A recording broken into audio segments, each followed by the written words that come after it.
हाँ, तो वो जो है वो कभी भी जो है उस पे नहीं रखते थे, अपने नामाक्षर पे नहीं रखते थे, या नहीं नहीं, उनके बर्थ नामाक्षर डिटेल। पे रखते थे, नहीं क्योंकि सर, वो मुझे नामा राजा जयसिंह जी का पता है। हमारे जो, मैं बॉर्न एंड ब्रॉड जो हूँ, अलवर से हूँ, तो हाँ, हमारे एक राजा हुआ करते थे, राजा जयसिंह जी।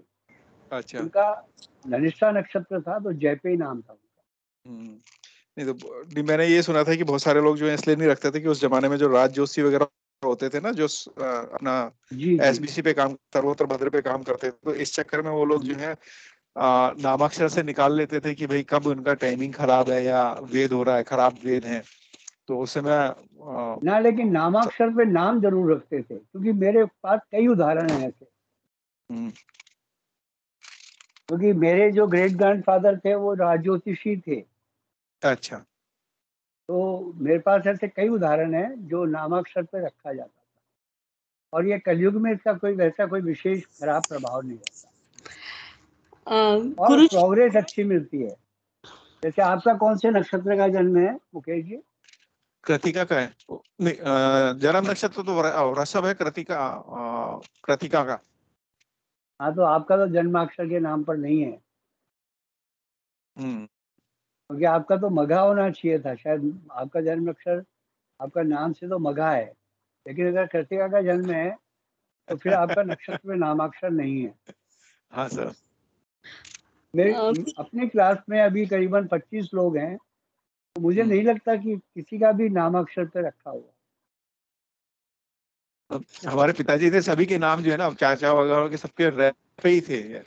पिताजी का अच्छा, राम वो निवास था। अच्छा, राम एक ऐसी भी आई थी, एक ऐसी भी लहर आई थी, जिससे हाँ, अगर घर का किसी एक बच्चे का नाम जिस नामाक्षर पे हो गया, तो सभी का उस नामाक्षर पे मिलेगा नाम।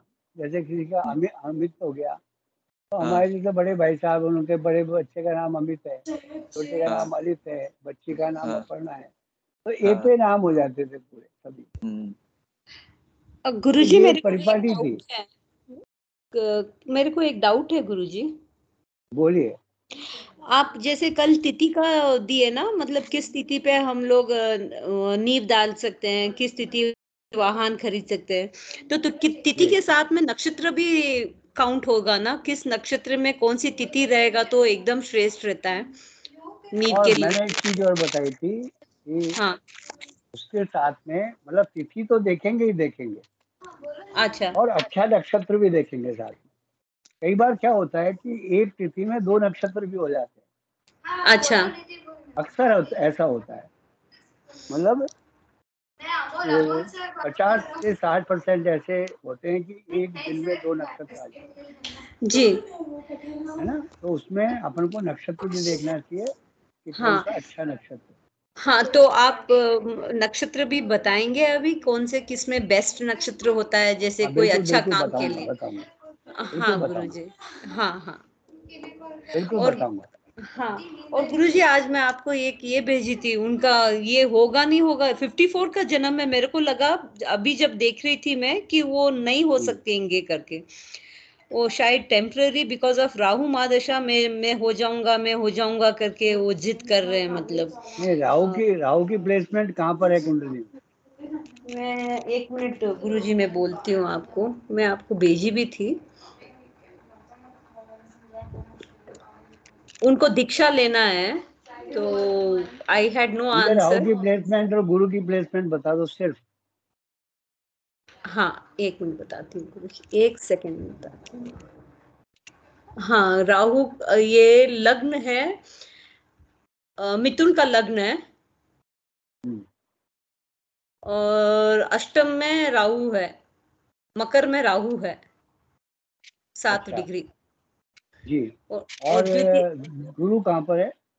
गुरु आके लग्न में ही है, 0 डिग्री है, मिथुन में गुरु है। 100% दीक्षा लेंगे। हाँ, तो वो अभी बहुत ज्यादा उतावले हो गए हैं, but it is he is born 1954, तो काफी वो ओल्ड भी सभी हो। के ही हों, लेकिन वो 100% दीक्षा लेंगे। वो कैसे बोले गुरुजी आप? देखिए, मैं एक और बात बता देता हूँ आपको। हाँ जिनके गुरु लग्न में होता है, हाँ वो, अगर वो व्यक्ति पारिवारिक जीवन भी जीता है तो सन्यासी की तरह जीता है, हाँ, वैसे ही है वो, मतलब फर्श पे सो रहा है, शील और होकर करते पारिवारिक हैं। जीवन जी रहा है ये बंदा। हाँ, अगर इसके करेक्ट। परिवार भी है, हाँ है। ये कैसे पकड़ा मैंने? राहु हाँ जिनके अष्टम भाव में होता है, क्योंकि देखिए जितने भी क्रूर ग्रह हैं, हाँ अगर 6, 8, 12 में होते हैं तो अच्छा हाँ। रिजल्ट देते हैं। राहु की जैसे 6 नंबर बहुत अच्छा रिजल्ट देती है। अच्छा। राहु के अष्टम भाव का बहुत अच्छे रिजल्ट, क्योंकि अष्टम भाव जो है वो गूढ़ विद्या भी है हाँ। और आपके ऑकल्ट के लिए भी है, और आपका कोई किसी चीज में रिसर्च करना है तो भी है। अच्छा। तो ये दोनों चीजें बहुत अच्छा काम कर गई। राहु अष्टम भाव में बहुत बढ़िया है। हाँ हाँ। लेकिन एक थोड़ी सी खराबी है कि शनि की राशि में बैठा हुआ है, तो उनको थोड़ी सी विघ्न जरूर आएगा। हाँ विघ्न आया हुआ है, मतलब थोड़ा, करेक्ट। हाँ, क्योंकि शनि की राशि में कुंडली शापित हो जाती है ना।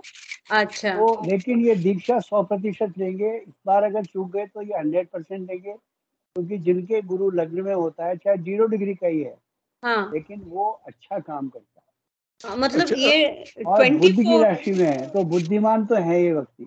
बहुत बुद्धिमान है गुरुजी। 24 आवर्स वो ध्वज लेके वो मतलब नाचे हाँ भगवान हाँ के सामने मंदिर हाँ। में। 24 नहीं, वो आवर्स बहुत किसको बोलते विद्वान हैं? विद्वान हाँ व्यक्ति है। हाँ। और चंद्रमा भी इनका अच्छी जगह पर होगा, या तो चौथा चंद चंद्रमा होगा। चौथा ही है। आप हाँ करेक्ट। हाँ, वो पता लग जाता है। तो अच्छा। तो मतलब क्योंकि चंद्रमा केतु के साथ है मतलब फिर है? हाँ हाँ, चंद्रमा के केतु के साथ चंद्र, है तो वैसे ही बहुत हाँ अच्छा योग हो गया। चंद्र हाँ। केतु मत, और शुक्र है मत, साथ में। देखिए केतु अच्छा, भी जो है और वो गुरु की तरह शनि काम कहाँ बैठे हैं? करता है। शनि कहाँ बैठे हाँ हैं? नौवेश हो शनि, गए ना Shani. Shani is in 5th house, 1 degree का, 5th हाउस हाँ में। फिफ्थ। हाँ तो शुक्र फिफ्थ का हाउस में शनि तो है। हाँ तो मतलब धर्म भाव के मालिक जो है ना मंत्र भाव के अंदर बैठ गए ना, तो हाँ, धर्म हाँ और बहुत मंत्र बढ़िया, का तो योग बन गया। अच्छी कुंडली है ये। और ये मतलब 100% दीक्षा लेंगे। Okay okay. और पराक्रम पराक्रम स्थान में मंगल सूर्य बुध है। और वापस गुरुजी मंगल, इनका सूर्य बुध, मंगल सूर्य बुध और हाँ तो सूर्य डिग्री, थर्ड अपने हाउस। से। बुध अस्त हो हाँ गया, तो मंगल इसमें मंगल अस्त हो गया होगा। 0 डिग्री है, करेक्ट। हाँ, नहीं अस्त हो गया होगा मंगल। मंगल अस्त नहीं सूर्य की, नहीं नहीं। मंगल की, बुध की डिग्री बताइए तीनों की। सूर्य का 18 है, मंगल 0 है, बुध 16 है। तो तीनों अस्त नहीं तो हुए, हाँ दोनों अस्त नहीं नहीं हुए। नहीं नहीं हुआ सर, है। बुध अस्त हो नहीं गया ना, नहीं, नहीं बुध अस्त हुए, हो गया। बुध 16 अस्त है। हो गया। नहीं हुआ। 16 डिग्री रिफ्लेक्शन है, नहीं हुआ। अच्छा। केवल 12 डिग्री का डिफ्लेक्शन, दोनों अस्त नहीं हुए, मंगल भी अस्त नहीं हुआ, बुध भी अस्त नहीं हुआ। तो सौ सूर्य। प्रतिशत दीक्षा लेंगे, क्योंकि और देखिए गुरुजी, लग्नेश हाँ ही पराक्रम भाव में बैठा हुआ है और सूर्य का बुधादित्य योग है, तो आगे चल के काफी अच्छा प्रोग्रेस भी मिलेगी।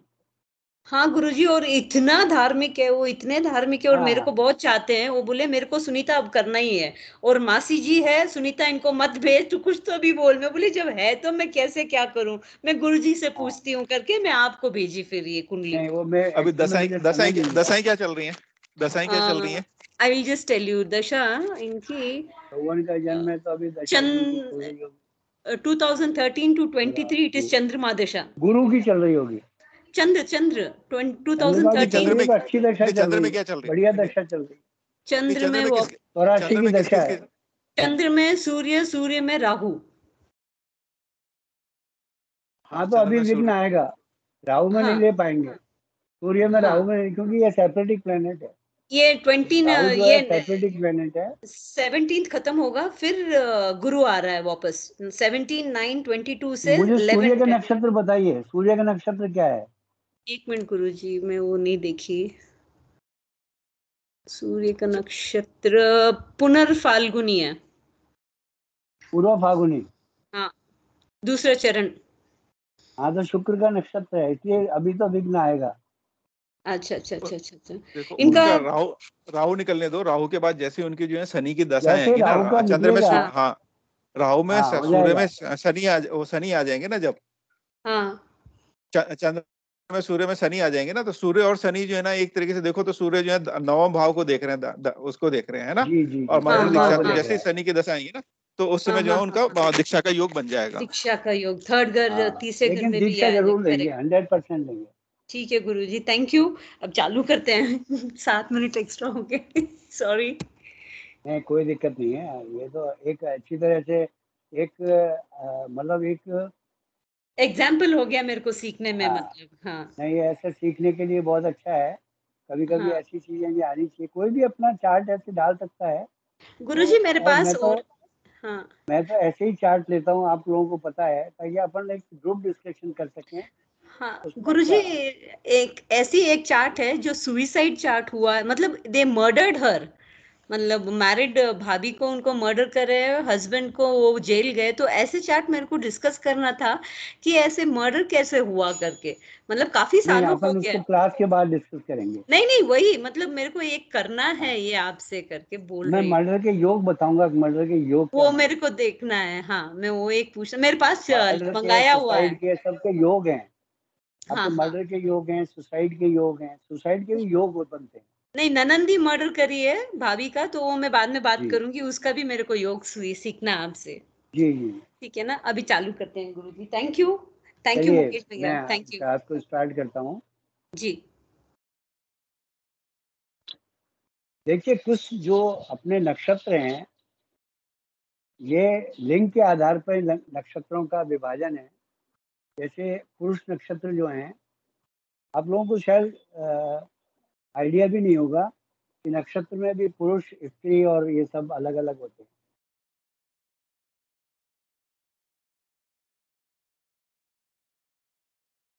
अश्वनी, पुनर्वसु, पुष्य, हस्त, अनुराधा, श्रवण, पूर्वा भाद्रपद और उत्तरा भाद्रपद, ये पुरुष नक्षत्र हैं। अश्वनी, पुनर्वसु, पुष्य, हस्त, अनुराधा, श्रवण, पूर्वा भाद्रपद और उत्तरा भाद्रपद, ये पुरुष नक्षत्र हैं। अब स्त्री नक्षत्र कौन कौन से हैं? भरणी, कृतिका, रोहिणी, आद्रा, अश्लेषा, मघा, पूर्वा फागुनी, उत्तरा फागुनी, चित्रा, स्वाति, विशाखा, ज्येष्ठा, पूर्वाषाढ़ा, उत्तराषाढ़ा, धनिष्ठा और रेवती, ये स्त्री लिंग के आधार पर इनका विभाजन स्त्री उसमें दिया गया है। नपुंसक कौन कौन से नक्षत्र हैं? मृगशिरा, मूल और शतभिषा। देखिए, ये तीन नक्षत्र जो हैं वो नपुंसक नक्षत्र में इनकी गिनती होती है। आप केवल पुरुष नक्षत्र को नपुंसक को गिन लो, बाकी के सभी स्त्री नक्षत्र हैं। जैसे तीन नक्षत्र अपन को बड़ी जल्दी याद हो जाएंगे, मृगशिरा, मूल और शतभिषा, ये नपुंसक नक्षत्र हैं। और पुरुष नक्षत्र कौन से हैं? अश्वनी, पुनर्वसु, पुष्य, हस्त, अनुराधा, श्रवण, पूर्वा भाद्रपद, उत्तरा भाद्रपद, ये पुरुष नक्षत्र हैं। बाकी के सभी स्त्री नक्षत्र। टोटल 27 नक्षत्र जो होते हैं उनका तीन विभाजन है। ये आप लोगों को याद रखना चाहिए। अभी जैसे इन्होंने पूछा था कि कौन से में वास्तु स्थापत्य और भवन निर्माण का अपन को करना चाहिए और कौन से मतलब आसन को छोड़ना चाहिए नक्षत्र में। तो देखिए, कौन कौन से नक्षत्र को अगर एकम हो और अश्वनी नक्षत्र हो तो छोड़ना चाहिए, द्वितीया हो तो भरणी नक्षत्र को छोड़ना चाहिए, चतुर्थी हो रोहिणी नक्षत्र को छोड़ना चाहिए, इसके बाद पुनर्वसु नक्षत्र को छोड़ना चाहिए, पुष्य नक्षत्र को छोड़ना चाहिए, हस्त नक्षत्र को छोड़ना चाहिए, विशाखा को छोड़ना चाहिए, उत्तरा फागुनी को छोड़ना चाहिए, स्वाति को छोड़ना चाहिए, उत्तराषाढ़ा को छोड़ना चाहिए, श्रवण को छोड़ना चाहिए, अश्लेषा को छोड़ना चाहिए, चित्रा को छोड़ना चाहिए और ज्येष्ठा को छोड़ना चाहिए। इन नक्षत्रों में कभी भी आपके वास्तु स्थापत्य का काम नहीं करना चाहिए। वापस से रिपीट करता हूँ। अश्वनी, भरणी, रोहिणी, पुनर्वसु, पुष्य, हस्त, विशाखा, उत्तरा फागुनी, स्वाति, उत्तराषाढ़ा, श्रवण, अश्लेषा, चित्रा और ज्येष्ठा, इन नक्षत्रों को त्याज्य करना चाहिए। इस अभी पूछा था मेरे से, इसलिए मैंने इसको बताना उचित समझा कि इन नक्षत्रों को, तो कभी कभी आप देखेंगे तिथि तो आ जाती है, लेकिन एक तिथि में दो नक्षत्र भी आ जाते हैं, तो ये नक्षत्र का त्याज्य करना चाहिए, प्लीज छोड़ना चाहिए। अब देखिए, कुछ नक्षत्र ऐसे हैं जिनको जाति के अनुसार भी नक्षत्र की गिनती में लिया गया। जैसे विप्र नक्षत्र जो हैं उसमें कृतिका है, पूर्वा फागुनी है, पूर्वाषाढ़ा है और पूर्व भाद्रपद।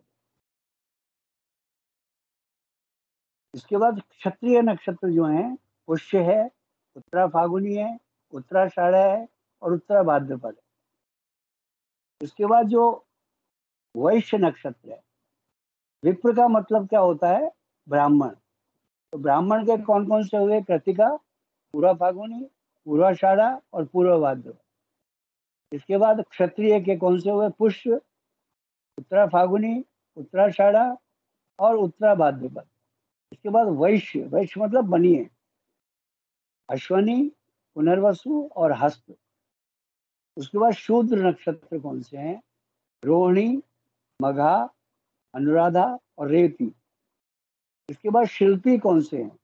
मीन्स जो आर्किटेक्ट जो भी बनते हैं, नक्षिरा नक्षत्र वाले, चित्रा नक्षत्र वाले, ज्येष्ठा नक्षत्र वाले और धनिष्ठा नक्षत्र वाले, इनको शिल्पी जाति की श्रेणी में लिया गया। इसके बाद कसाई जाति, मतलब जो क्रूर प्रकृति के होते हैं, जिसमें आद्रा है, स्वाति है, मूल है और शतभिषा है।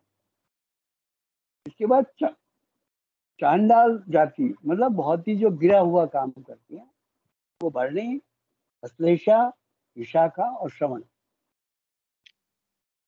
तो इनको जाति के अनुसार जो है शास्त्रों में 7 जातियां मानी गई है और नक्षत्र पर उनका जातियों का आधिपत्य है। अब कुछ शुभ नक्षत्र हैं, कुछ अशुभ नक्षत्र हैं, कुछ मध्यम नक्षत्र हैं और कुछ दग्ध संगत नक्षत्र हैं।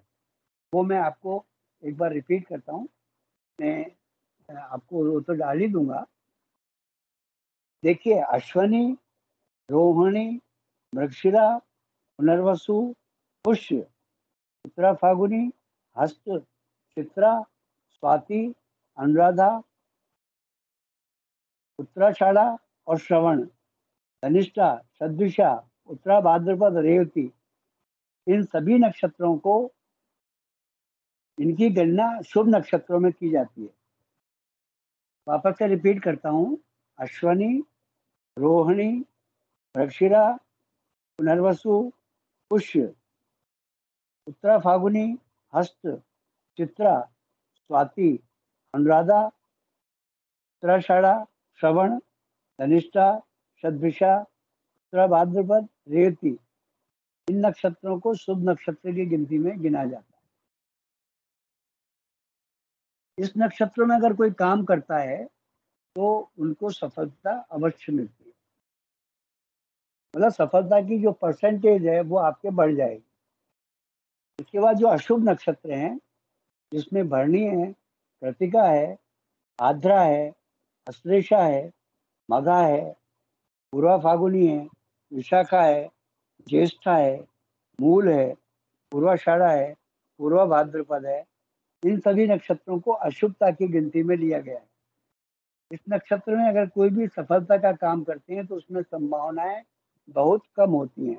वापस से मैं रिपीट करता हूँ एक बार। भरणी, कृतिका, आद्रा, अश्लेषा, मघा, पूर्वा फागुनी, विशाखा, ज्येष्ठा, मूल, पूर्वाषाढ़ा और पूर्वा भाद्रपद, ये नक्षत्रों को अशुभ में लिया गया। अब मध्यम नक्षत्र कौन कौन से हैं, जो मतलब सफलता के चांसेस भी होते हैं और नहीं भी होते। मीन्स आपको 50% चांस इसमें कर सकते हैं अगर कोई करना चाहे। क्योंकि कई कई बार ऐसा होता है कि अपन को आज ही काम करना है, लेकिन भरणी नक्षत्र है तो भाई कर लीजिए, 50% चांस है। जैसे इसमें भरणी है, कृतिका है, मघा है और अश्लेषा है, इनको मध्यम श्रेणी में लिया गया। मतलब इसमें काम करने में शुभ और अशुभ दोनों तरीके के रिजल्ट मिलने के चांस होते हैं। तो 50% आपको रिजल्ट अच्छे मिल जाएंगे या 50% खराब मिल जाएंगे। इसके बाद एक दग्ध नक्षत्र होता है, इसमें वार और नक्षत्र का जो सम्यक योग है उसको दग्ध नक्षत्र बोलते हैं। इस नक्षत्र में वार और नक्षत्र कौन कौन से होते हैं? रविवार को भरणी नक्षत्र दग्ध नक्षत्र होता है, सोमवार को चित्रा नक्षत्र दग्ध नक्षत्र होता है, मंगलवार को उत्तराषाढ़ा दग्ध नक्षत्र होता है। बुधवार को धनिष्ठा दग्ध नक्षत्र होता है। गुरुवार को उत्तरा फाल्गुनी दग्ध नक्षत्र होता है।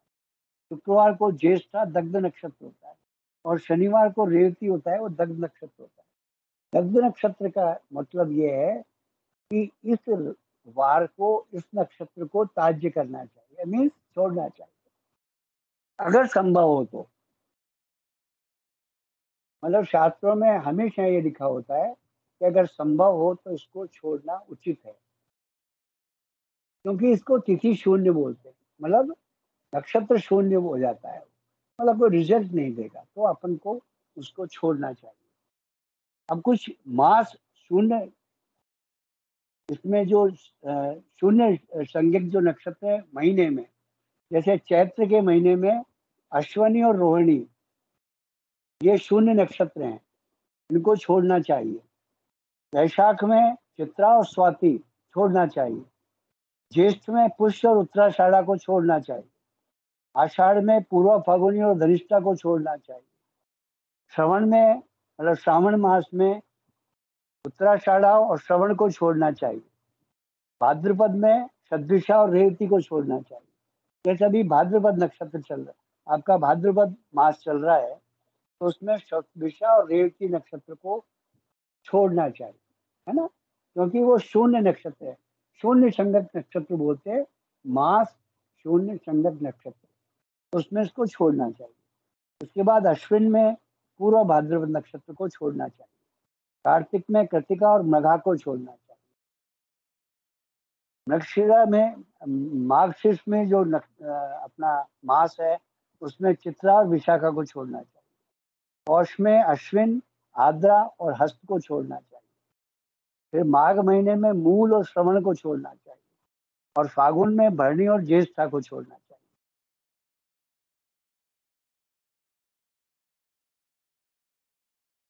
मतलब ये आपके 23 नक्षत्र हैं, 24 नक्षत्र हैं, इनको इस महीने में लगभग 2-2 नक्षत्र हैं। केवल पौष मास में अश्विन, आद्रा और हस्त 3 नक्षत्र लिए गए हैं और अश्विन मास में केवल पूरा भाद्रपद नक्षत्र है, उसको छोड़ना उचित रहेगा अगर संभव हो तो, क्योंकि वो शून्य नक्षत्र होता है, तो उसके रिजल्ट 0 मिलते हैं। ठीक है। ज्वालामुखी योग अपन ने सर्वतोबद्ध चक्र में पढ़ा था, आप लोगों को अगर याद हो तो। जिन्होंने सर्वतोबद्ध चक्र की क्लास की है, उनको मैंने ज्वालामुखी योग पढ़ाया था कि ये कौन सा संयोग है, नक्षत्र और तिथि का संयोग है, इसको ज्वालामुखी योग बोलते हैं। इसमें शेयर बाजार का काफी अप डाउन सा रहता है। इसमें देखिए, मूल नक्षत्र प्रतिपदा हो और मूल नक्षत्र हो, भरणी नक्षत्र और पंचमी हो, कृतिका नक्षत्र और षष्ठी हो, रोहिणी नक्षत्र और नवमी हो, अश्लेषा नक्षत्र और दशमी हो, तो ये ज्वालामुखी योग है। ये आपको किसी भी पंचांग में नहीं मिलेगा, लेकिन मैंने बताया था कि जन्मभूमि पंचांग में इसकी काफी डिटेलिंग की गई है। अगर आप खरीदें तो, लेकिन जन्मभूमि पंचांग का एक ही ड्रॉबैक है कि वो गुजराती में है।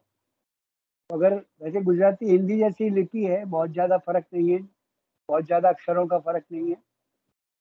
उसमें के थोड़ा सा अलग है, चे अलग है, थे अलग है, ए अलग है, तो थोड़े से शब्द अलग है और उसके ऊपर मात्रा नहीं लगती, मतलब लाइन नहीं लगती, ऐसे ही उसके अक्षरों को लिखा जाता है। तो अगर किसी को 2 पंचांग सबसे बढ़िया पंचांग है, जो मेरी नज़र में अच्छे हैं, फिर आप जैसा इच्छा है वैसा खरीदें। अगर पंचांग किसी को लेना है तो एक तो जन्मभूमि पंचांग जो गुजराती में है और बम्बई से पब्लिश होता है, और दूसरा पंचांग विश्व विजय पंचांग है जो हमारे राजस्थान में जयपुर से पब्लिश होता है। तो ये कहीं से भी आप लें, कोई भी पंचांग लें, मुझे कोई इससे वो नहीं है, लेकिन ये पंचांग, 2 पंचांग ये मेरे टेस्टेड है और मैं दोनों पंचांग मंगवाता हूँ।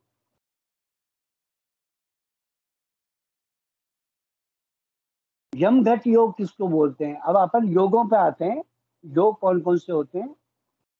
यमघट योग, आपने एक टर्मिनोलॉजी सुनी होगी कि वार और नक्षत्र का जो संयोग बनता है और शुभ और मांगलिक कार्य इसमें वर्जित माने जाते हैं, उसको यम घट योग बोलते हैं। मैंने एक वो लिंक भेजा था, वो आप लोगों ने कितने लोगों ने उसको लोड किया? उसमें सब योग मिल जाएंगे आपको। यमगत योग मिल जाएंगे, गुलिक योग मिल जाएंगे, आपके होरा मिल जाएगी, चौघड़िया मिल जाएगा आपको, सभी चीजें उसमें मिल जाएंगी, राहु काल मिल जाएगा। तो मैंने वो डाला था उसमें आपका लिंक, लेकिन शायद आप लोगों ने उसको किया या नहीं किया मुझे पता नहीं, लेकिन कर लेंगे तो अच्छा है। हिंदू कैलेंडर के नाम से है और स्वास्तिक का उसका मोनो है, उसको जरूर कर लें। उसमें बड़े अच्छे आपको केवल एक क्लिक दबाते ही आपको सुबह का पूरा पंचांग आपको मिल जाएगा कि कौन सा नक्षत्र चल रहा है, कौन से नक्षत्र का कौन सा अभी चरण है, कौन सी राशि चल रही है, कौन सी सूर्य राशि है, कौन सी चंद्र राशि है। उसमें सभी आपके ये योग में मिल जाएंगे। गुलिक योग कौन सा है, यमघट कौन सा चल रहा है, क्या आपके अभी चौघड़िया कौन सा चल रहा है, होरा कौन सी चल रही है, ये सभी आपको उसमें मिल जाएंगे। यमघट योग में रविवार और मघा नक्षत्र तो यमघट योग बोलते हैं, सोमवार और विशाखा नक्षत्र, मंगलवार और आद्रा नक्षत्र, बुधवार और मूल नक्षत्र, गुरुवार और कृतिका नक्षत्र, शुक्रवार और रोहिणी नक्षत्र, शनिवार और हस्त नक्षत्र, ये यमघट योग है। दोबारा रिपीट करता हूं मैं। सबसे पहले मैं ज्वालामुखी योग को एक बार बता देता हूँ। ये बहुत ही जबरदस्त योग है, इसमें हमारे शेयर बाजार में काफी उछाड़ पिछाड़ होती है। उछाड़ पिछाड़ के लिए सबसे खतरनाक योग है। मूल नक्षत्र अगर प्रतिपदा के दिन हो, भरणी नक्षत्र पंचमी के दिन हो, कृतिका नक्षत्र षष्ठी के दिन हो, रोहिणी नक्षत्र नवमी के दिन हो और अश्लेषा नक्षत्र दशमी के दिन हो, तो ये ज्वालामुखी योग है। यमघट योग रविवार को मघा नक्षत्र, सोमवार को विशाखा नक्षत्र, मंगलवार को आद्रा नक्षत्र, बुधवार को मूल नक्षत्र, गुरुवार को कृतिका नक्षत्र, शुक्रवार को रोहिणी नक्षत्र, शनिवार को हस्त नक्षत्र, इसको यमघट योग बोलते हैं। अब देखिए, अपने 3 गुण होते हैं, एक सत्व, एक रजत और एक तमस। तो नक्षत्रों को भी इस श्रेणी में बांटा गया है। सत्व गुण वाले जो आपके नक्षत्र हैं उसमें पुनर्वसु, विशाखा और पूर्व भाद्रपद, इनके स्वामी ग्रह गुरु हैं, इनको सत्व गुण नक्षत्र में माना गया है। और अश्लेषा, ज्येष्ठा और रेवती, इस नक्षत्र के स्वामी बुध है, इनको भी सत्व गुण में माना गया है। मतलब गुरु के नक्षत्र 3, पुनर्वसु, विशाखा और पूर्व भाद्रपद। अश्लेषा, ज्येष्ठा और रेवती जो बुध के नक्षत्र है, उनको भी सत्व गुण में माना गया। इसके बाद कृतिका, उत्तरा फागुनी और उत्तराषाढ़ा, ये रजस में माना गया है, मतलब राजाशाही लोग माने गए हैं। कृतिका, उत्तरा फागुनी और उत्तराषाढ़ा सूर्य के नक्षत्र हैं ये। उसके बाद रोहिणी, हस्त और श्रवण, ये चंद्रमा के नक्षत्र हैं। भरणी, पूर्वा फागुनी और पूर्वाषाढ़ा, ये शुक्र के नक्षत्र हैं। इनको रजस गुण में माना गया है नक्षत्र। मतलब सूर्य के, चंद्रमा के, शुक्र के नक्षत्र को रजस गुण में माना गया। गुरु के और बुध के नक्षत्र को सत्व गुण में माना गया। और तमस गुण वाले कौन कौन से हैं? केतु का नक्षत्र अश्वनी, मघा और मूल, मंगल के नक्षत्र मक्षिरा, चित्रा और धनिष्ठा, राहु के नक्षत्र आद्रा, स्वाति और शतभिषा, और शनि के नक्षत्र पुष्य, अनुराधा, उत्तरा भाद्रपद, ये तमस गुण के नक्षत्र माने गए हैं।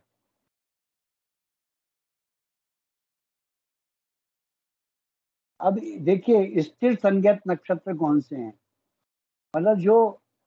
मतलब किसी बात पर अड़िग रहते हैं, ऐसे नक्षत्र में जिनका जन्म होता है उनको आप देख सकते हैं। जैसे रोहिणी है, उत्तरा फागुनी है, उत्तराषाढ़ा है, उत्तरा भाद्रपद है, ये स्थिर नक्षत्र में गिनती होती है इनकी। रोहिणी, उत्तरा फागुनी, उत्तराषाढ़ा, उत्तरा भाद्रपद, ये स्थिर नक्षत्र हैं। इसके बाद चर नक्षत्र कौन कौन से हैं?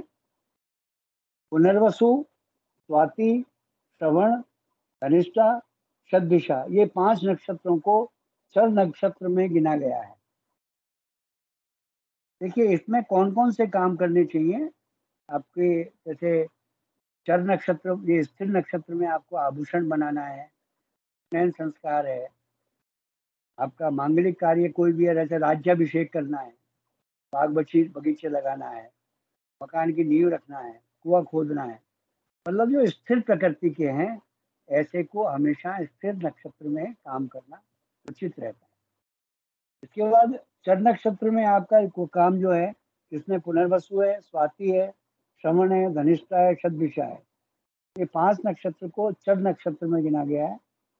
इसमें आपके मकान का बदलना, मकान फिर से बनवाना, मतलब रिनोवेशन, गाड़ी खरीदना, स्कूटर खरीदना, सवारी खरीदना, मशीन लाना, ऊँट की सवारी करना, मुसाफरी करना, मतलब कहीं घूमने जाना, खेत जोतना, मतलब जो चर संगत जो आपके डिनोट करती हैं, आपके कोई भी चर कार्य हैं, जैसे औषधि लेना, गीत संगीत का आपको क्लास लेनी है, या कोई ज्ञान अर्जित करना है, या कोई मंत्र सिद्धि करनी है, तो ऐसे में, या आपको सोने चांदी के कोई आभूषण को रिनोवेट करना है, ऐसे में चर संज्ञक नक्षत्र पे अगर किया जाता है तो उसके रिजल्ट अच्छे मिलते हैं।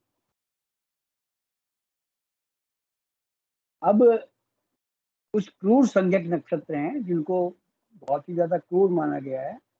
इसमें भरणी है, मघा है, पूर्वा फागुनी है, पूर्वाषाढ़ा है, पूर्वा भाद्रपद है, 5 नक्षत्रों को क्रूर में गिना जाता है। ये क्या, जैसे लोहार का काम अपन को भट्टी लगाना है, गैस लगाना है, आग लगाना है, मतलब आग को अपन कोई चीज को स्टार्ट करते हैं ना, जैसे आप अगर कोई मिलों में काम करते हैं तो बॉयलर को स्टार्ट करने का काम है, तो वो इस नक्षत्र में किया जाए तो अच्छे रिजल्ट मिलते हैं। शल्य चिकित्सा का काम है, कोई भी अपन किसी से झगड़ा करने जा रहे हैं तो ये नक्षत्र ऐसा नक्षत्र है कि इसमें मुकदमेबाजी का, आपको कोई दायर करना है मुकदमा, या कोई अस्त्र शस्त्र का प्रयोग करना है, या कोई आपको ऐसा कोई व्यापार चालू करना है जिसमें शत्रु से संबंधित कोई कार्य हो, है ना, कोई दवाइयों से संबंधित कार्य, तो उसको इस नक्षत्र में करना अच्छा रहता है। भरणी है, मघा है, पूर्वा फागुनी है, पूर्वाषाढ़ा है, पूर्वा भाद्रपद है, ये 5 नक्षत्र, ठीक है।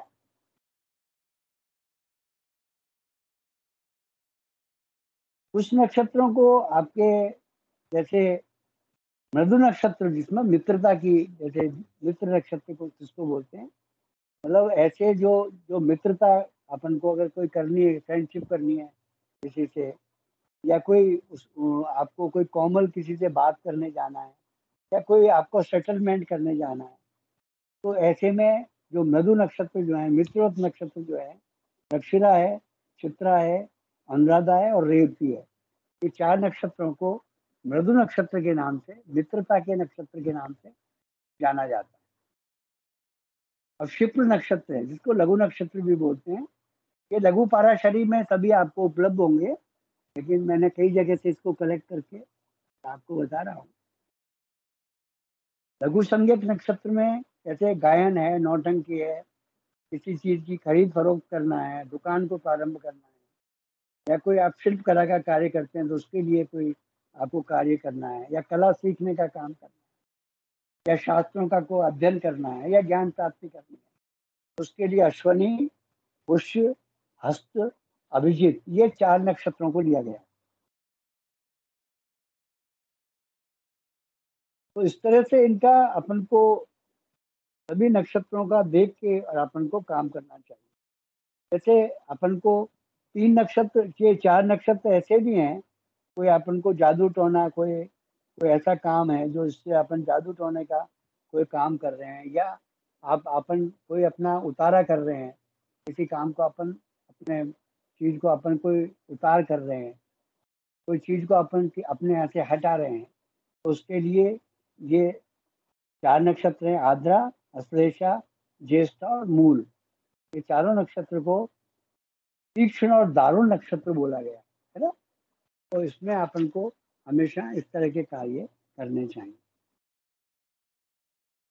अपन नक्षत्र के पार्ट का खत्म हो रहा है। मैं अब आपको ले चलता हूँ। जैसे अपन के नक्षत्र हैं 13.20 डिग्री के, ऐसे ही अपने 27 आपके योग हैं। आप लोगों को आपने अगर मेरी क्लास की है तो उसमें मैंने योगों की पढ़ाई पूरे सिद्धांत में करवाई थी, और आप लोगों को शायद जिन्होंने मेरी क्लास की है उनको याद भी होंगे कि ये 27 जो हैं योग कौन से होते हैं। 13.20 डिग्री के होते हैं। विष्कुंभक से लेके और वैधृति तक ये 27 योग हैं। और ये भी आपको जैसे नक्षत्र अपन को नंबर से याद रखते हैं, ऐसे इनको भी नंबर से याद रखना चाहिए। उसका एक कारण बताता हूँ नंबर से क्यों याद रखना चाहिए। क्योंकि इनका केवल एक स्टार लॉर्ड आपको याद करना पड़ेगा, फिर कोई भी चीज याद नहीं करनी। केवल जो विश्वकुंभक योग है उसका पुष्य नक्षत्र आपको याद रखना है। बाकी सारी चीजें उससे कोऑर्डिनेट हो जाएंगी। 27 के 27 वो मैं आपको भी बताऊंगा। इसमें जो 27 योग हैं ये आपको नंबर से याद होने चाहिए।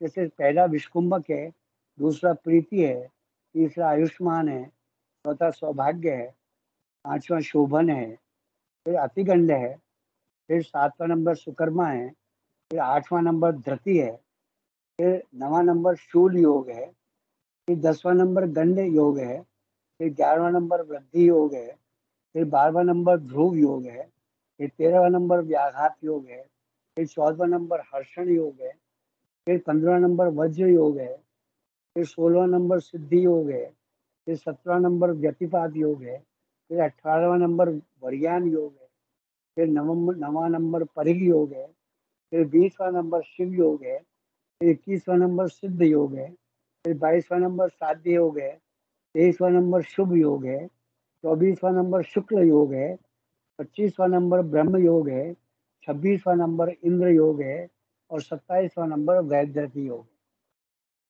इसमें जो आपके पहला जो विषकुंभक योग है, इसका जो नक्षत्र लॉर्ड है वो है पुष्य नक्षत्र। केवल एक चीज याद रखनी है, और उससे आप आपके जो भी आपकी महादशा का क्रम है उससे आगे बढ़ते जाइए। जैसे पुष्य नक्षत्र का स्वामी कौन है? शनि है। अब आगे अपन को सेकंड नंबर पर प्रीति योग है, तो पुष्य नक्षत्र के बाद कौन सा नक्षत्र आता है? अश्लेषा। तो अश्लेषा का स्वामी कौन सा है? बुध। शनि के बाद किसकी महादशा आती है? बुध की। तो ये केवल एक चीज याद रखनी है अपन को, 27 के 27 योग पर अपन चले जाए कि पहला विष्कुंभक का पुष्य है, प्रीति का अश्लेषा है, उसके बाद आयुष्मान का मघा है, सौभाग्य का पूर्व फागुनी है, शोभन का पूर्वाषाढ़ा है, पूर्व उत्तराषाढ़ फागुनी है, फिर अतिगंड का हस्त है, फिर सुकर्मा का चित्र है। मतलब क्रम से चलते जाएंगे तो आपको याद करने की जरूरत नहीं है। सिर्फ 27 योग जैसे नक्षत्र अपन को क्रम से याद है, 1 से 27 नंबर अपन को क्रम से याद है, ऐसे 1 से 27 आपके योग जो हैं आपको क्रम से याद होने चाहिए। और ये जो आपके योग हैं इसके भी बड़े जोरदार प्रभाव हैं। मतलब ये व्यक्ति प्रारब्ध से लेके आता है। जिस योग में जिसका जन्म होगा उसकी कैरेक्टरिस्टिक प्रॉपर्टी वो की वो मिलेगी। मैं आपको कुछ उदाहरण देता हूँ। पूरे तो मैं आपको एक इसका आपके ये केवल इसका यही ध्यान रहता है कि कौन से योग अच्छे हैं और कौन से खराब हैं। अपन को इतना ही ध्यान रखना है। इनका कोई विशेष योग नहीं है पंचांग में, लेकिन कौन से योग जो हैं अच्छे माने जाते हैं और कौन से योग खराब माने जाते हैं, तो इतना अपन को ध्यान रखना है। और क्रम का मैंने इसलिए बताया कि आगे आने वाले क्रम आपको कोई भी अगर पूछता है कि कौन से योग का कौन सा नक्षत्र स्वामी है, तो आप इमीडिएट बता सकते हैं। जैसे खट से आपने बता दिया कि तीसरे नंबर का प्रीति योग है, तो इमीडिएट पुष्य, अश्लेषा और मघा, ऐसे अपन तुरंत अगर अपन चलेंगे तो इमीडिएट उस पर पहुंच जाएंगे। परफेक्ट। और कौन से योग अच्छे होते हैं और कौन से योग खराब होते हैं वो मैं आपको बता देता हूँ कि कौन से योगों को अच्छे योग में माना गया है और कौन से योगों को खराब योग में माना गया है। लेकिन ये भी आपके नक्षत्र की तरह 13.20 डिग्री के ही होते हैं।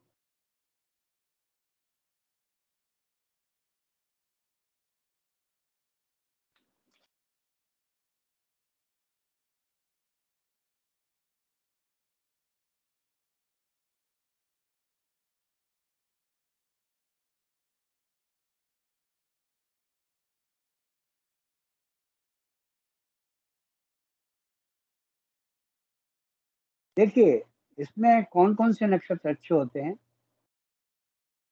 और कौन कौन से खराब होते हैं, ये मैं आपको एक बार बता देता हूँ ताकि आपको ये ध्यान रहेगा। आप बोलेंगे तो मैं इसका एक चार्ट भी आपको भेज दूंगा।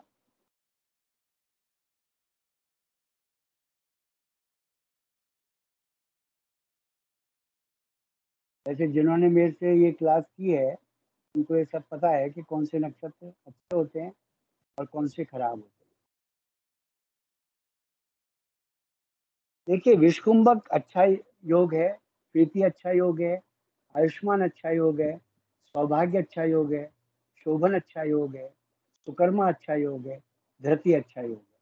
अब खराब कौन कौन से है? जैसे गंड है, अतिगंड है, और व्यतिपात है, व्याघात है, वज्र है, वरियान है, ये अच्छे योग नहीं है। इसके बाद और जो जो अच्छे और बुरे दोनों की श्रेणी में आते हैं वो शिव है, सिद्ध है, साध्य है, शुक्ल है, ब्रह्म है, इंद्र है और वैद्यति है। इस तरह से इनको श्रेणी में बांटा गया है और ये इसका केवल यही रिजल्ट है कि अपन को कौन से अच्छे योग पर काम करना चाहिए। और सबसे बड़ी चीज जो है, इसके बाद में जो आपको पढ़ाऊंगा वो हीरो ऑफ द पंचांग है, जिसको करण बोलते हैं। आपके 11 करण हैं। आपको कोई भी मुहूर्त अगर नहीं पता चल रहा है या कोई भी ब्राह्मण उपलब्ध नहीं हो रहा मुहूर्त बताने वाला, तो आपका खुद का करण देख लीजिए।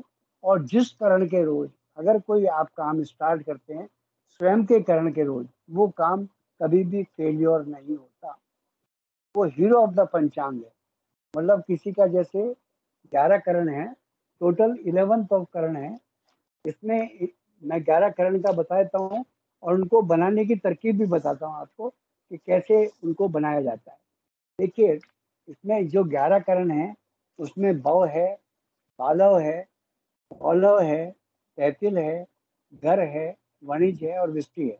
ये जो 7 करण है इनको चर करण बोलते हैं। और शकुनी, चतुष्पाद, नाग और केतुग्न जो लास्ट के 4 करण हैं वो स्थिर करण होते हैं। वापस मैं रिपीट करता हूँ, भव, पालव, औलव, तैतिल, गर, वणिज और विष्टि, ये करण जो हैं ये आपके चर करण हैं। विष्टि को भद्रा करण भी बोलते हैं। और जो स्थिर करण है वो शकुनी है, चतुष्पाद है, नाग है और केतुग्न है, ये स्थिर करण है। ये लास्ट के 4 करण हैं। इनको कैसे लिखा जाता है वो मैं बता देता हूँ। चंद्रमा की 0 से 6 डिग्री, मतलब चंद्रमा एक दिन में 12 डिग्री चलता है। पहले जो पूर्वार्ध में 0 से 6 डिग्री चलता है और उत्तरार्ध में 6 डिग्री से 12 डिग्री चलता है। तो शुक्ल पक्ष की प्रतिपदा को पहला जो 0 से 6 डिग्री जब चंद्रमा होता है तो पहला जो आपका करण है वो केतुग्न करण है, मतलब जो लास्ट का करण है, जो स्थिर करण है। इसके बाद जो आपके 7 करण हैं वो 8 बार रिपीट होते हैं और क्रम से रिपीट होते हैं। जैसे इसका पूर्वार्ध जो होगा शुक्ल पक्ष की प्रतिपदा का, वो उत्तरार्ध में भव करण होगा पहला, मतलब पहला केतुग्न हो गया और दूसरा भव करण हो गया। इसके बाद द्वितीय को, मतलब शुक्ल पक्ष की द्वितीय को सेकंड करण बालव हो गया और उसका उत्तरार्ध जो है वो कौलव करण हो गया। क्रम से चलेंगे। उसके बाद तृतीया को पहला तैतिल हो गया और दूसरा पूर्वार्ध हो गया गर्कर्ण। उसके बाद चतुर्थी को पहला वणिजकरण हो गया और दूसरा विष्टिकरण हो गया। इस तरह ये क्रम से रिपीट होते जाएंगे। फिर 1 2 3 4 5 6 7, फिर 1 2 3 4 5 6 7, इस तरह से 8 बार रिपीट होते हैं। और कृष्ण पक्ष में भी रिपीट होते चले जाते हैं। मतलब कृष्ण पक्ष की जो प्रतिपदा है उसको भी जो पहला करण होगा वो बालव करण होगा, सेकंड नंबर का, है ना। इसके बाद कहाँ तक रिपीट होते हैं? चतुर्दशी का जो उत्तरार्ध है, मतलब पूर्वार्ध में तो विष्टिकरण होगा और उत्तरार्ध में शकुनीकरण होगा और अमावस्या को चतुष्पाद और नाग। तो ये 4 जो स्थिर करण है, पहला करण जो होगा केतुग्न होगा शुक्ल पक्ष की प्रतिपदा का पूर्वार्ध, मतलब 0 से 6 डिग्री जब चंद्रमा होता है। और लास्ट में कृष्ण पक्ष की चतुर्दशी को जो उत्तरार्ध है, मतलब 6 डिग्री से 12 डिग्री जब चंद्रमा रहेगा तो वो शकुनी होगा, और अमावस्या को चतुष्पाद और नाग होगा। ये अच्छे करण में इनकी गिनती नहीं होती। तो तभी चतुर्दशी का उत्तरार्ध और अमावस्या का दोनों, इसको ताज्य माना गया शुभ कार्य के लिए। और मैंने ये भी बताया था कल आपको, शुक्ल पक्ष की जो प्रतिपदा है उसको भी, जब पहला जो पूर्वार्ध है उसमें केतुग्न करण होता है, और केतुग्न करण अच्छा नहीं माना जाता, इसलिए उसमें भी कोई शुभ कार्य को ताज्य किया जाता है। मगर आपका अगर गलती से किसी का शकुनी, चतुष्पाद और नाग या केतुग्न करण है, तो वो अपने करण पे उसकी काम को शुरू कर सकता है, वो कभी भी फेलियर नहीं होगा। समझ गए आप? इसका एक और टूल बता देता हूं मैं। वो टूल बड़ा इंपॉर्टेंट टूल है कि जो भी आपके कर्ण के देवता हैं, जैसे मैं आपको कर्ण के देवता बताऊंगा कि इनका एक तो पशु और एक देवता है। जैसे भवकर्ण का ग्रह स्वामी मंगल है, और पशु जो है शेर है, और देवता नरसिंह स्वामी है। मतलब जो आधा मनुष्य का है, आधा विष्णु, मतलब विष्णु के अवतार जो हैं, जिसको नरसिंह अवतार बोलते हैं। आधा जो शेर का धड़ है, और आधा शरीर जो है उनका सिंह का है, और आधा उनका नर का है। तो नरसिंह स्वामी जो उनको बोलते हैं, इसके दर्शन अगर करते हैं तो उनके स्वतः ही काम बनते चले जाते। रोजाना दर्शन करने का, इसका भी जो करण हो। और ये करण देखने के लिए मैं आपको बता देता हूँ, कोई भी सॉफ्टवेयर अपन खोलेंगे तो उसके अपन पर्सनल डिटेल पर जाएंगे स्टार्टिंग में, तो आपको पूरी उसकी डिटेल मिल जाएगी कि आपका करण कौन सा है, आपका योग कौन सा है, आपका नक्षत्र कौन सा है, आपकी तिथि कौन सी है, आपका वार कौन सा है, पूरा पंचांग उसमें मिलेगा। तो पहला भवकरण के मंगल उसके ग्रह देवता हैं, पशु उनका शेर है, देवता उनके नरसिंह है, और ये अच्छा करण है। तो जिनका भवकरण है उनको नरसिंह देवता के दर्शन करने चाहिए, और शेर के दर्शन करने चाहिए। बालवकरण जिनका है, राहु उसके ग्रह स्वामी है, और बाघ मतलब टाइगर जो है उसके पशु हैं, और साउथ में अयप्पा स्वामी उसके देवता हैं, और नॉर्थ में शेरों वाली माता उसके देवी हैं, उसके दर्शन करने चाहिए। ये भी बहुत अच्छा करण माना गया है। उसके बाद कौलव करण आता है तीसरे नंबर का, जिसके ये ग्रह स्वामी शनि है, और विष्णु का वराह अवतार जो है इसके पशु हैं, जो सूअर का तीसरा अवतार है विष्णु का, वो इसको इसके विष्णु का जो तीसरा अवतार है वो इसके दर्शन करने चाहिए, और ये अच्छा करण माना जाता है। इसके ग्रह स्वामी जो है वो शनि है। तैथिल करण जो है उसके शुक्र हैं, और पशु जो है गधा है, और देवता उसके शीतला माता है, और ज्येष्ठा देवी है, और काल रात्रि है। जो गधे पर जिसकी सवारी है, ये तीनों देवी की सवारी गधे पर है। ज्येष्ठा देवी जो लक्ष्मी की बड़ी बहन है। आज से आप लोगों को शायद पता नहीं होगा, आज जो है लक्ष्मी के व्रत स्टार्ट होते हैं। मतलब आज के दिन से स्टार्ट करके 15 दिन तक जो लक्ष्मी के व्रत करता है उनको पैसे की कमी कभी नहीं आती। शीतला माता है और कालरात्रि है। ये भी बहुत अच्छा करण है।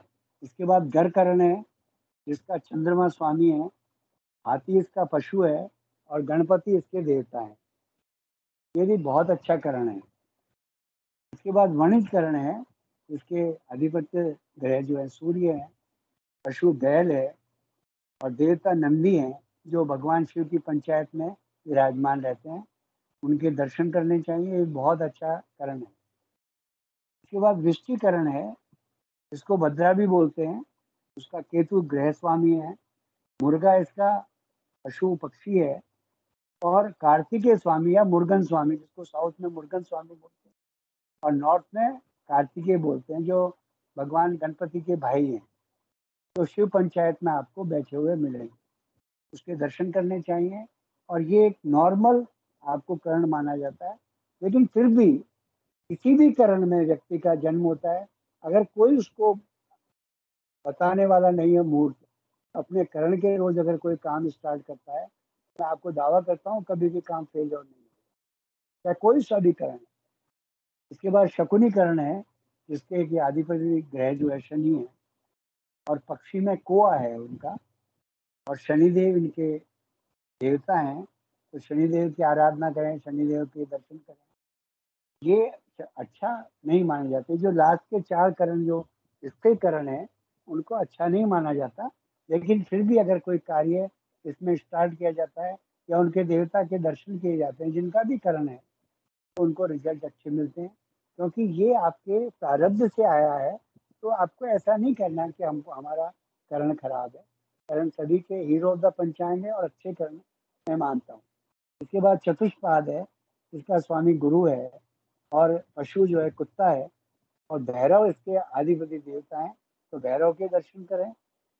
और ये हमेशा पूजा में आपको ये भैरव की उपासना करनी चाहिए, तो ये निर्भयता प्रदान करता है। इसके बाद नाग है, इसके कि राहु गृह स्वामी है, सर्प इसके पशु हैं, और नागराज इसके देवता हैं। ये भी अच्छा नहीं माना जाता, लेकिन किसी का अगर है, उसको नागराज की सेवा या दर्शन करने चाहिए। उसके बाद लास्ट का केतुग्न है, जो जो बुध इसके स्वामी हैं, और कीड़े मकोड़े इसके जो है वो आदिपता, कीड़े मकोड़े जो चींटी है, उसकी आपको सेवा करनी चाहिए। धनवंतरी जो देवता हैं, जो आपके औषधि के देवता हैं, चतुर्दशी को उनकी पूजा भी होती है। तो ये जो है, ये आपको हेल्थ भी अच्छी रखेंगे, कोई संदेश भी आपको पहले से इंट्यूशंस आपको होंगे, तो धन्वंतरी के दर्शन करने चाहिए। आज अपन यहीं पर इसको समाप्त करेंगे। किसी को कोई डाउट है तो पूछिएगा। परसों में आपको लास्ट, कल अपन छुट्टी रखेंगे, और परसों में आपको कुछ योग लिखाऊंगा, वो योग आप लिखिएगा। और योग ऐसे हैं जो आपको बहुत अच्छे लाइफ में साथ देंगे। आप उन योगों से पकड़ सकते हैं, चार्ट को भी पकड़ सकते हैं और काम को भी पकड़ सकते हैं। ठीक है, किसी को कोई डाउट है, कुछ पूछना है तो पूछ सकते हैं। सर पहला किसी ये को अभी भी कहीं भी चतुष्पद, कोई करण में डाउट है, या किसी सर ये को योग चतुष्पद में का जो है डाउट है। ये कौन है? हैं जी, चतुष्पद के ग्रह कौन है? चतुष्पाद के हाँ, गुरु, गुरु हो गए, ठीक है, गुरु हो गए, कुत्ता वो हो गया अपना, और कुत्ता उसका पशु हो गया, और और भैरव भैरव जी। उसका। जी, भैरव की उपासना करनी चाहिए। हम्म, तो निर्भयता प्रदान भी करते हैं। हम्म, ये और ना, किसी के केतुग्नकरण है यहाँ पर? किसी का केतुग्नकरण है अपने में से? जी गुरु जी, मेरा है। तो देखिए, एक आपको मैं अभी से प्रिडिक्शन कर देता हूँ। जब आपकी मृत्यु होगी तो सस्पिशियस डेथ होगी। केतुग्नकरण जी जिनका भी होता है, उनको जी जी गुरु सस्पिशियस जी। डेथ मिलती है। जैसे इसके 2-3 उदाहरण मैं आपको बता दूं। जैसे श्री देवी का केतुग्नकरण था, जी जी और जयललिता का केतुग्नकरण था। आज तक उनका मृत्यु का कारण पता नहीं चला। सुशांत जी राजपूत का केतुग्नकरण था, आज तक पता नहीं चला कैसे डेथ हुई। जी तो केतुग्नकरण की सस्पिशियस डेथ होती है। जी गुरु तो इनके नरसिंह, आपको धन्वंतरी भगवान के दर्शन करने चाहिए, तो आपकी जी। जी गुरु पूरी जी, आप सारी लास्ट कोई टाइम आपको बोले थे, मैं दुविधाएं अपने होंगी, स्क्रीन पे लगा रखी हूँ। वो खत्म हो जाती जी जी जी गुरु जी, आप बोले थे ना, मैं लगा के रखी हूँ अपने स्क्रीन पे। है। जी जी जी, बहुत बहुत सुंदर। मैं रोज दर्शन तो करती हूँ, आपको ये प्रणाम भी आप करती खुद निकाल सकते हैं, मतलब आज का कौन सा आपको करण है। करण आप इमीडिएट पता कर सकते हैं, ऐसे गिन के पता कर सकते हैं कि आज कौन सा करण है, 1 मिनट में।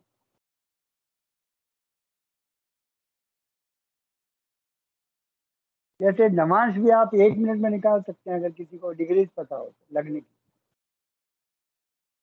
तो अभी अपन जब मेडिकल एस्ट्रोलॉजी जाएंगे तो आपको सिखाएंगे नमांश है, आपके देश कान है, 64वां नमांश है। तो आप लोगों को मजा आएगा, कैसे निकालते हैं, कैसे करते हैं।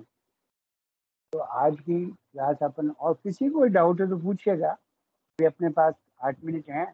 इसके बाद कल से मतलब एक दिन अपन समय और लेंगे इसमें, और परसों सोमवार को मैं सिर्फ योग लिखाऊंगा और लिखवाऊंगा। आप लोग पेन और कागज लेके बैठना। मैं ऐसे ऐसे योग लिखवाऊंगा जो आपको कहीं भी, आपको किसी भी पंचांग में नहीं मिलेंगे। ये मेरे बहुत पुराने नोट्स में से मैंने निकाले हैं और आप अगर लिखेंगे तो मजा आएगा आपको।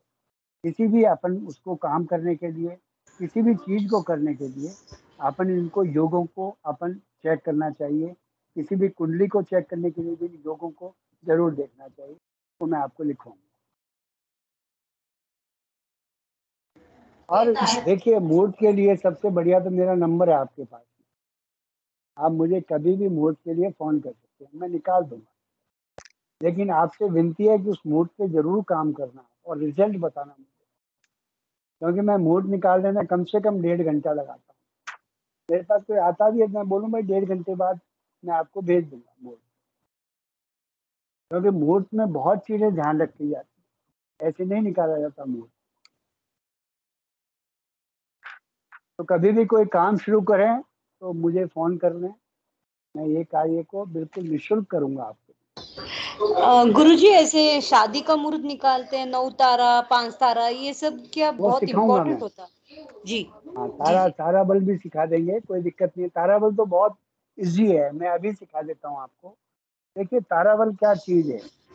नव तारा चक्र में क्या है, नव तारा चक्र जो है आपका जो जन्म नक्षत्र है उसको पहले आप देख लीजिए। उसके अगला आप जो अगला नक्षत्र होगा, पहला आपका जन्म नक्षत्र होगा, दूसरा संपत होगा, तीसरा विपत होगा, चौथा आपका क्षेम होगा, पांचवा आपका प्रत्यारी होगा, सातवां आपका, छठा आपका साधक होगा, सातवां आपका वध तारा होगा, अष्टम आपका मित्र तारा होगा और नवा आपका अति मित्र तारा होगा। तो इसमें जो खराब तारे हैं वो तीसरा, पांचवा और सातवां है। तो अगर कोई भी आपका जन्म, जैसे एक मैं उदाहरण दे देता हूँ, प्लीज आप म्यूट आप कर लोग सुन लीजिए। लीजिए। किसी का मेष राशि में, किसी किसी का आप म्यूट कर लीजिए, नहीं तो आप लोग समझ नहीं पाएंगे, आपको रिकॉर्डिंग में कुछ नहीं समझ आएगा। हेलो सर, ये जो भी है प्लीज इनका म्यूट प्लीज हो गया है। रिकॉर्डिंग इसको म्यूट कर लीजिए, बड़ी मेहरबानी होगी। किसी का अश्वनी नक्षत्र है, मैं आपको एक उदाहरण बता देता हूँ। किसी का अश्वनी अगर नक्षत्र है तो उसका संपत, सबसे पहले उसका जन्म नक्षत्र कौन सा होगा, जन्म तारा अश्वनी नक्षत्र होगा, समझ गए आप। और अगर दूसरे दूसरे दिन जैसे भरणी नक्षत्र है तो उसका कौन सा नक्षत्र होगा, कौन सा तारा होगा, संपत तारा होगा। तीसरे दिन कृतिका नक्षत्र है तो कौन सा उसका तारा होगा, विपत तारा होगा। पहला जन्म नक्षत्र जन्म तारा, दूसरा संपत तारा, तीसरा विपत तारा। इसके बाद रोहिणी कौन सा होगा, क्षेम तारा होगा। उसके बाद मृगशिरा कौन सा होगा, प्रत्यारी होगा। उसके बाद आर्द्रा कौन सा होगा, साधक होगा। उसके बाद पुनर्वसु कौन सा होगा, वध तारा होगा। उसके बाद पुष्य कौन सा होगा, मित्र तारा होगा। उसके बाद अश्लेषा कौन सा होगा, अति मित्र होगा। तो इसमें तीसरा, पांचवा और सातवां तारा में कोई भी अच्छे कार्य नहीं होंगे आपके, और आपका मन भी अच्छा नहीं होगा। इसमें सबसे खराब तारा जो होता है वध तारा होता है, 7वां नंबर का तारा। और आप देख लेना, जिस रोज आपका संपत्त तारा होगा कहीं ना कहीं से पैसा जरूर आएगा, अगर आपका 7th हाउस अच्छा है तो, क्योंकि 7th हाउस आपकी डेली इनकम है। 7वां हाउस आपका डेली इनकम है। किसी का 7वां हाउस अगर एक्टिवेट होता है तो उसको रोज का पैसा आता है।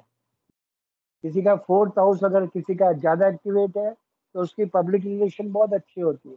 उसका 3rd हाउस ज्यादा एक्टिवेट है, उनके कम्युनिकेशन बहुत अच्छे होते हैं। समझ गए आप लोग।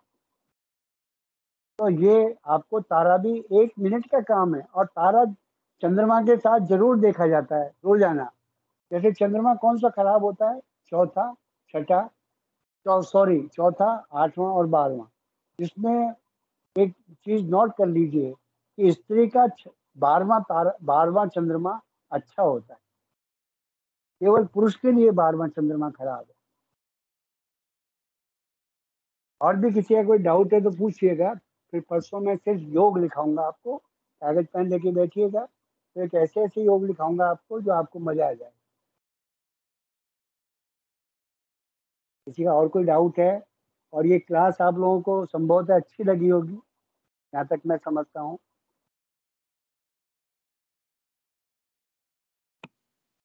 आदमी बड़े कम आते हैं, मैं समझ नहीं बैठा।